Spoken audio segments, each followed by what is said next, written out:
Halo semuanya, dimanapun kalian berada. Bagaimana kabar kalian? Mimin mendoakan semoga semua tetap diberikan kesehatan di masa pandemi ini. Kali ini Mimin akan merangkum sebuah film berjudul Free Guy yang rilis pada tahun 2021. Film ini bercerita mengenai karakter NPC dalam game yang berjuang untuk hidup seperti manusia normal. Film ini disutradarai oleh Shawn Levy, dibintangi oleh Ryan Reynolds, Jodie Comer, Joe Keery, Utkarsh Ambudkar, Taika Waititi, dan masih banyak pemain lainnya. Oke guys, tanpa banyak spoiler di awal, langsung saja pasang headset kalian dan kita masuk ke alur cerita filmnya. Happy watching!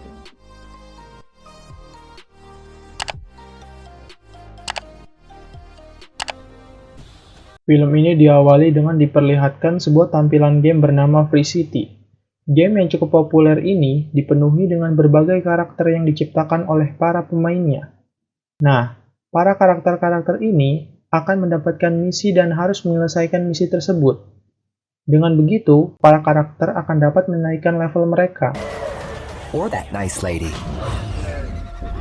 Selain para pemain, pencipta game juga membuat beberapa karakter yang berfungsi sebagai karakter pendukung dalam game tersebut dan dikenal dengan nama NPC. Yang artinya, karakter-karakter ini tidak digerakkan oleh siapapun, melainkan hanya sebagai objek pendukung dari karakter-karakter yang dimainkan. Wow, life in a big city. Ain't nothing like it. Salah satu NPC yang ada di game itu adalah Guy. Guy diprogram sebagai seorang pegawai bank yang dimana bank tersebut akan selalu dirampok oleh para pemain untuk menaikkan level. Di bank itu, Guy memiliki seorang teman yang bernama Buddy. Pada suatu hari, Guy pun terpesona pada seorang karakter wanita cantik bernama Molotov Girl. Molotov Girl adalah karakter yang dimainkan oleh seorang wanita bernama Millie. Keesokan harinya, Guy kembali menjalani rutinitasnya menjadi seorang pegawai bank. Seperti biasanya, saat itu bank sedang dirampok oleh seorang pemain. Bersamaan dengan itu, ia pun melihat Molotov Girl berada di luar bank. Hal itu pun membuatnya nekat melawan pemain perampok dan mengambil kacamata pemain tersebut. Dengan kacamata itu, Guy melihat seluruh kota layaknya seorang pemain.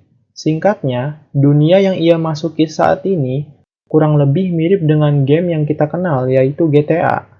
Ia pun berhasil mendapatkan kotak penyembuhan dan mengobati luka-lukanya. Selain itu, ia juga bisa mengambil uang dari pemain lain, yang kemudian otomatis masuk ke dalam rekeningnya.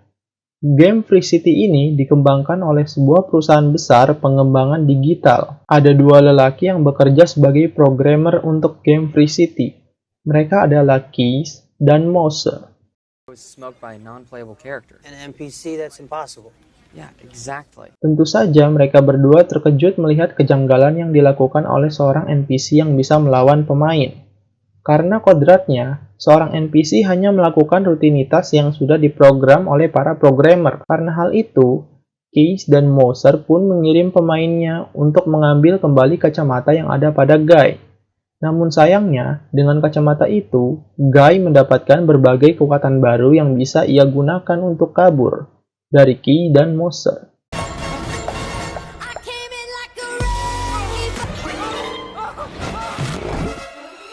Dengan kacamata yang ia dapatkan, Guy saat ini bisa melakukan apapun yang ingin ia lakukan, layaknya seorang pemain pada umumnya. Seperti contohnya, ia pergi menyusul Molotov Girl yang memiliki misi untuk menyelinap ke dalam sebuah tempat rahasia. Di sana, Guy berkata bahwa ia ingin membantu Molotov Girl dalam menyelesaikan misinya. Maybe I could help you. Namun, Molotov Girl menolak tawaran tersebut. Mengingat Guy saat ini masih berada di level 1, sedangkan ia sudah ada di level yang lebih tinggi. Okay. Untuk menaikkan levelnya, Guy pun menyelesaikan beberapa misi dengan mengalahkan para penjahat dan menolong para penduduk di Free City. itu pun membuat levelnya mulai naik sedikit demi sedikit. Karena hal itu, karakter Guy pun mulai terkenal di dunia nyata. Orang merasa heran bagaimana bisa seorang karakter NPC bergerak dengan bebas dan bahkan bisa menumpas kejahatan di dalam game. Tak diduga, Millie dan Case ternyata berteman di dunia nyata. Saat itu, Millie meminta bantuan kepada Case agar Molotov Girl bisa menyelinap masuk dan menyelesaikan misi di dalam game. Alhasil, Millie pun berhasil memainkan Molotov Girl, sehingga ia bisa sampai di sebuah tempat data rahasia yang ia cari. Karena Molotov Girl tiba-tiba dikepung oleh para penjaga. Namun beruntungnya, Guy sampai di tempat tersebut dan langsung membantu Molotov Girl. Dengan kerjasama yang baik, mereka berdua pun mulai mengalahkan para penjaga satu persatu dan berhasil kabur dari tempat tersebut. Guy menyumbangkan dirinya pada Molotov Girl karena ia saat ini sudah berada di level yang lebih tinggi. Karakter Guy yang semakin tenar membuat sang pemimpin perusahaan yang bernama Antoine merasa marah. Bagaimana tidak, karakter Guy membuat aturan permainan menjadi kacau. Antoine meminta Case untuk melakukan apapun demi bisa mengembalikan sistem game seperti semula. Kembali kepada dunia game, Molotov Girl dan Guy akhirnya bisa saling mengenal satu sama lain. Molotov Girl menjelaskan bahwa Guy adalah karakter fiksi yang seharusnya tidak bisa melakukan misi seperti pemain pada umumnya. Kemudian, Molotov Girl menjelaskan bahwa permainan ini akan segera dihentikan dan digantikan dengan permainan baru, yang artinya Guy dan semua karakter akan dihilangkan dari game tersebut. I felt like there had to be something more, and then I saw you. Hal itu tentu membuat Guy sangat terkejut, karena selama ini ia berpikir bahwa ia adalah manusia normal yang menjalani kehidupannya seperti biasa. Namun, setelah mendengar semua penjelasan Molotov Girl, Guy pun mencoba untuk menerima kenyataan tersebut. Untuk menyelamatkan penduduk kota, Guy mendapatkan misi untuk mengambil sebuah data rahasia di tempat sebelumnya. Alhasil, Guy dan Buddy pun bekerja sama untuk mengambil data tersebut. Diduga, karena ketenaran Guy di dunia nyata, pemain yang seharusnya bertugas menjaga data itu akhirnya langsung memberikan data tersebut kepada Guy dan Buddy. Setelah diteliti lebih lanjut, data itu berisi tampilan sebuah pulau yang bisa dijadikan tempat tinggal untuk Guy dan para pemain NPC yang lain. Karena hal itu, Antoine pun semakin marah pada karakter Guy. Bahkan, ia pun langsung meminta Mouser untuk merestart ulang sistem game tersebut. Millie? Dan benar saja, setelah direstart ulang, karakter Guy kembali menjadi seperti semula, yaitu seorang NPC pegawai bank. Namun, Molotov Girl tak membiarkan hal itu, dan mencoba menyadarkan Guy kembali. Dengan bantuan Keys, Guy pun berhasil mendapatkan ingatannya kembali.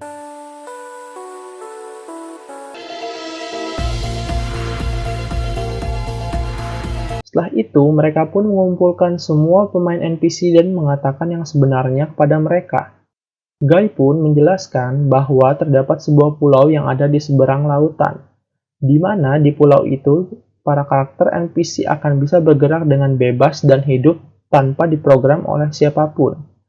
Setelah mengumumkan hal itu, Guy dan Molotov Girl segera pergi ke tepi pantai. Tengah perjalanan itu, Antoine lantas memerintahkan Mouser untuk menghentikan mereka bagaimanapun caranya. Mouser pun akhirnya membuat jalanan yang mereka lewati mulai menghimpit mereka sedikit demi sedikit. Namun, lagi-lagi dengan bantuan Keys, mereka berhasil melewati jalanan tersebut dengan selamat. Akibat perbuatannya itu, Keys pun akhirnya dipecat dari perusahaan tersebut. Namun, sebelum pergi dari perusahaan, Keys memberikan pertolongan terakhir kepada Guy, yaitu membuatkan sebuah jembatan menuju ke pulau seberang. Security! Kick this punk out. Karena semua kekacauan itu, Antoine pun meluncurkan karakter baru untuk melawan Guy dan menonaktifkan semua player yang ada di dalam game tersebut. Billy! You're taking me out. What's happening? It's on you now, everybody. Dan benar saja, untuk dapat melewati jembatan, Guy dihadang oleh seorang karakter yang bernama Dude. Catchphrase. Dude memiliki wajah yang sama persis seperti Guy, namun memiliki tubuh yang lebih kekar dan kuat. Kicking ass! TBD! Third thing here! Karena hal itu, Guy pun dihajar habis-habisan oleh Dude. Beruntung dengan kacamatanya, Guy bisa mendapatkan kekuatan lain. Ia menggunakan tameng Kapten Amerika dan tangan Hulk untuk menghajar Dude. Namun, Dude tidak menyerah begitu saja. Ia tetap bangkit dan tetap melawan Guy. Sampai di titik terakhir, Guy pun memasangkan kacamatanya pada Dude, agar Dude bisa melihat misi-misi lain yang menyenangkan. Dengan kalahnya Dude, Guy dan Buddy pun segera berlari dan menyeberangi jembatan.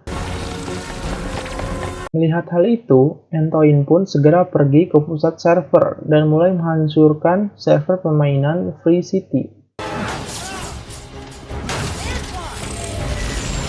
Hal itu pun membuat game Free City perlahan-lahan terhapus.